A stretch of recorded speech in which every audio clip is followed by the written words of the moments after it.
10 जरूरी बातें इबोला के बारे में। 10 430 बीसी में एथेंस में हुआ प्लेग, जिसके कारण 1 लाख लोग मारे गए थे, वो शायद इबोला ही था।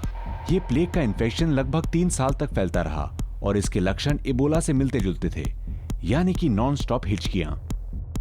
9 मरीज के ठीक हो जाने के 2 महीने बाद भी इबोला सीमेन और ब्रेस्ट मिल्क के जरिए फैल सकता है। ये वायरस टेस्टिकल्स या ब्रेस्ट में जीवित रहता है क्योंकि मनुष्य के शरीर के इन हिस्सों में एंटीबॉडीज नहीं पहुंच पाती।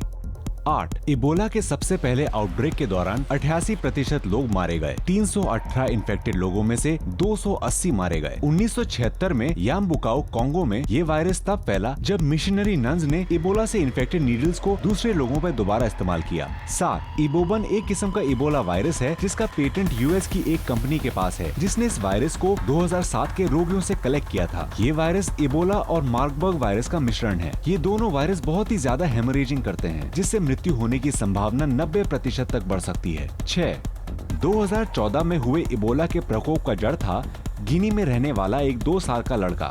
उस परिवार के 3 सदस्यों की मौत एक ही महीने के अंदर हो गई और वहां अफसोस करने आए आसपास के गांव के लोगों द्वारा ये वायरस बाकी सब गांवों में फैल गया। 5 गिनी में सितंबर 2014 को इबोला के बारे में जानकारी फैलाने वाले 8 लोगों को मार डाला गया। गांव वालों ने उन 8 लोगों के शव सेप्टिक टैंक्स में ये सोच के डाल दिए कि वो इस बीमारी को फैला रहे थे। 4 2014 के प्रकोप से 70% इन्फेक्टेड लोगों की मृत्यु हो गई। वर्ल्ड हेल्थ ऑर्गेनाइजेशन की भविष्यवाणी है कि 2015 तक 10,000 नए केसेस उभर आएंगे। सिएरा लियोन में कुछ जातियों के 50% लोग सिर्फ 8 हफ्तों में मारे गए। 3 इबोला में शरीर को बहुत ज्यादा दर्द होता है, डायरिया हो जाता है और शरीर के ऑर्गन फेल होने लगते हैं। इसके लिए अभी तक कोई वैक्सीन यानी टीका भी नहीं है। मरीज के शरीर के अंदरूनी भागों में भी ब्लीडिंग होती है और शरीर के बाहर भी उनके पोर्स यानी रोम और आंखों में से भी खून बहता है।